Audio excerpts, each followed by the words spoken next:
Salam sejahtera. Malam ini saya nak kongsikan kepada anda semua apa isi sebenar, apa pendedahan dan pengakuan sebenar 5 saksi kanak-kanak yang berkaitan dengan inkues Zara Khairina setakat 26 September 2025. Sama-sama kita hayati, ini testimoni 5 saksi kanak-kanak dalam inkues tersebut. Saksi yang pertama, beliau tidak diberitahu namanya, tetapi merupakan rakan karib Zara Khairina. Sudah tentu apabila rakan karib, banyak perkara yang dia tahu, yang dia kongsi, dan dia mungkin akan dedahkan. Menurut saksi pertama yang juga menurut rakan karib Zara Khairina ini, sejak Mac hingga April, Zara pernah bertanya, "Kalau saya terjun tingkat 3, apa jadi?" Persoalan ini betul-betul menggamit perasaan dan emosi kita. Apa sebenarnya yang terjadi? Selain daripada itu, rakan karib Zara ini juga telah menyatakan bahwa berlaku tunjuk tangan atau tunjuk luka di lengan yang digelar barcode. Rakan Zara Khairina ini juga telah menyatakan bahwa pada hujung minggu 11 hingga 12 Julai disuruh mencuci pakaian hingga jam 2 pagi, lalu pulang ke asrama Tegang, tak beri salam ikhlas. Pendedahan rakan karib Zara Khairina ini turut menyentuh emosi kita semua. Tapi tunggu dulu, jangan bermain dengan emosi. Kita harus tahu kebenaran seadil-adilnya daripada mahkamah corona ini. Sebelum kita teruskan ulasan ini, jangan lupa tinggalkan komen anda, Justice for Zara. Tapi sebelum itu, izinkan dulu saya berkongsi dengan anda semua. Ini ialah terapi imun transfer factor for life. Terapi imun yang mendidik, menjaga, mengajar, membijakkan dan menyeimbangkan imun badan kita sehingga 400%. Secara umum dan ringkasnya, apabila imun badan kita lemah, apabila imun badan kita bodoh dan tidak seimbang, kita tidak sembuh daripada semua jenis penyakit. Penyakit berakar bersarang dalam tubuh badan kita. Tetapi apabila imun badan kita jadi kuat, bijaksana dan seimbang, imun badan itulah yang akan menghancurkan, menghapuskan dan membuang semua penyakit dalam tubuh badan kita. Produk ini lulus KKM, halal dan diperakui oleh dokter-dokter di seluruh dunia. Ini mungkin jawaban yang Tuhan hantar untuk masalah kesehatan anda semua. Cepat dapatkannya melalui nombor telepon saya yang tertera. Saudara, saksi kedua pula.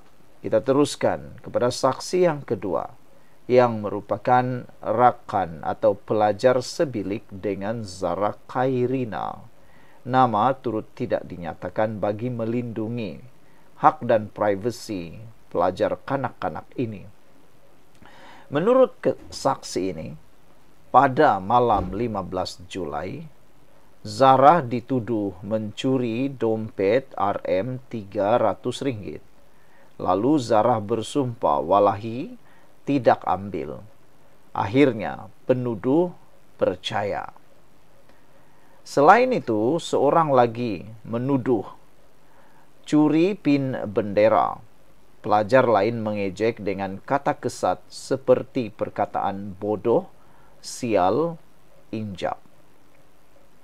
Selain itu, surat privasi Zara yang menyatakan cita-cita mahu menjadi pengawas Badar dipamer dan diejek.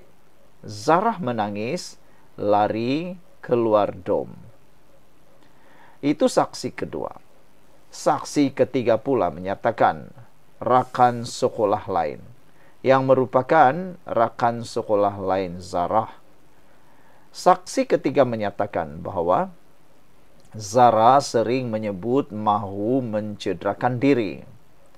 Ungkapan seperti, "Saya tidak layak hidup, baik saya mati saja," pernah didengari lebih 10 kali sejak April. Zarah juga merungut, tidak disenangi kawan dan sering merendahkan diri. Saksi keempat pula yang turut namanya tidak didedahkan merupakan pelajar DOM lain. Semasa malam konfrontasi, lebih kurang pukul 10 malam, pelajar senior jerit, "Aku injaklah kepala kau ni Zara." Ejekan kasar lain seperti anjing, gila, bodoh, sial kedengaran sepanjang 20 menit konfrontasi. Suasana DOM tegang. Zara duduk bersila di lantai berdepan senior. Saksi pula kata Zara tidak disentuh secara fizikal dan tidak menangis pada masa itu. Dan saksi kelima menyatakan, yaitu ahli geng Circle 19, mendakwa dan mendedahkan kewujudan geng Circle 19 pelajar satu tingkatan kawan rapat. Zarah dituduh curi dompet, disuruh bersumpah. Zarah lafaz walahi, menafikan. Pin bendera ditemui dalam beg. Zarah tetap kata bukan dia. Zarah duduk di lantai, diejek dengan kata-kata kesat. Surat peribadinya dijumpai dan diketawakan. Saksi sahkan, Zarah ceria, peramah, tiada tanda masalah mental sebelum kejadian. Semua ini ditulis oleh seorang peguam yang hebat, yaitu Liana Marzuki. Menurut beliau, inilah rumusan testimoni tersebut. Jika kita perhalusi 5 saksi kanak-kanak ini, gambaran Zarah, jiwa rapuh, tertekan, sering direndahkan diri. Peristiwa malam terakhir, tuduhan curi, ejekan kasar, konfrontasi panjang. Dinamika sosial, wujud geng rapat, Circle 19, suasana DOM berhierarki. Konflik antara sumpah walahi Zarah dengan ejekan rakan-rakan. Kontrasnya, sahabat kata Zarah ceria dan peramah. Bagaimana mahkamah menilai keterangan anak-anak ini? Semuanya Anda boleh lihat daripada apa yang dibuat oleh diterangkan oleh Liana Marzuki. Apa yang kita belajar? Suara anak kecil tetap boleh jadi suara kebenaran. Undang-undang melindungi mereka, bukan sembunyi cerita. Testimoni mesti ditimbang dengan hati-hati dan disokong bukti lain. Best interest of the child, jiwa mereka mesti dipelihara. Secara kesimpulannya, keadilan bukan sekadar mencari punca kematian Zara. Ia juga tentang menjaga rakan-rakannya supaya tidak retak jiwa ketika menuturkan kebenaran. Salah tetap salah. Biar mahkamah jalankan tugas. Cuma biarlah hukuman kepada anak-anak ini setimpal dengan tindakan mereka. Bukan kerana dendam kesumat orang dewasa. Setakat ini kita hanya mampu menelah dan menduga. Namun perlu henti buruk sangka kepada Zarah meskipun siapa saja. Keadilan perlukan masa. Doakan ia muncul dengan sebaik-baiknya daripada Yang Maha Esa.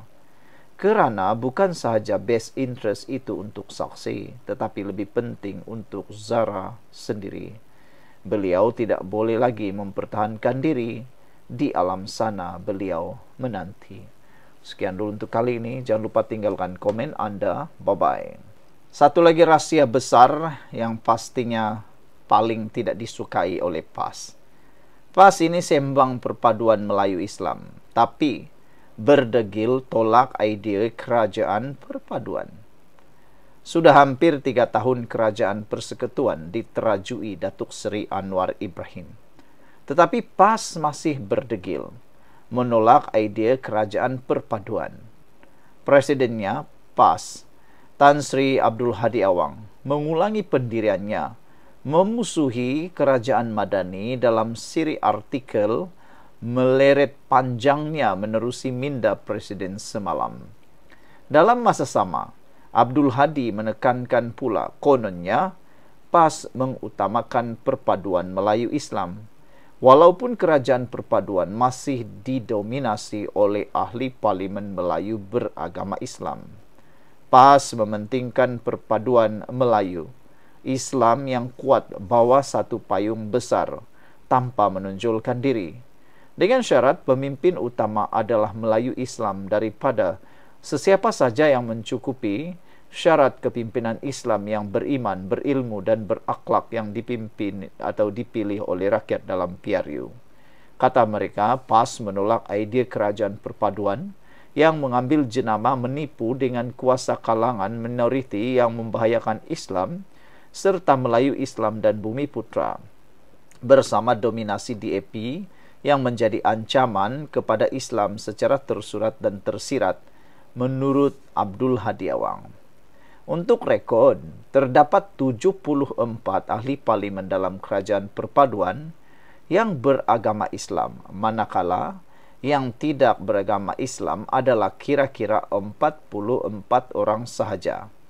Daripada 28 anggota kabinet pula, seramai 19 daripadanya orang Melayu, manakala 9 lagi bukan Melayu atau bukan Islam yang bukan semuanya daripada DAP. Mengulas lanjut, Abdul Hadi yang sudah 23 tahun bergelar Presiden PAS itu menegaskan bahwa partinya tetap memilih demokrasi yang aman bagi menukar kerajaan kerana keamanan dan pendekatan damai adalah keutamaan dalam Islam. Sebelum kita teruskan ulasan ini, jangan lupa tinggalkan komen Anda dengan tanda pagar "Kami benci penipu". Sebelum itu, izinkan dulu saya berkongsi kepada Anda semua. Ini ialah terapi imun Transfer Factor for Life, terapi imun yang meningkatkan daya imun badan kita sehingga 400%. Secara umum dan ringkasnya, apabila imun badan kita lemah, apabila imun badan kita bodoh, apabila imun badan kita tidak bertindak lagi dengan seimbang, kita kena penyakit dan tidak sembuh daripada semua jenis penyakit. Tetapi terapi imun ini mengajar, mendidik dan menyeimbangkan imun badan kita. Apabila imun badan kita sudah jadi kuat, bijaksana dan seimbang, kita sembuh daripada semua penyakit. Imun badan kita menghapuskan, membersihkan semua penyakit yang ada dalam tubuh badan kita. Cepat dapatkan produk hebat ini melalui nombor telefon saya yang tertera. Produk ini lulus KKM, halal dan diperakui oleh dokter-dokter di seluruh dunia. Kalau Anda sudah berdoa bertahun-tahun untuk masalah kesehatan Anda, mungkin ini jawaban yang Tuhan hantar untuk Anda semua. Saudara-saudara sekalian, pendekatan yang berprinsip dan konsep ini adalah sama dengan Tun Mahathir Mohamad, mantan Perdana Menteri Malaysia, dan negarawan yang dihormati kerana pengalamannya yang panjang dalam arena politik. Kata Hadi merujuk kepada penasihat 4 negeri yang dikuasai PN, iaitu SG4 itu. Tapi itulah kan, kita memang mempersoalkanlah apa sebenarnya pendirian Hadi ini. Dia dalilnya berubah-ubah.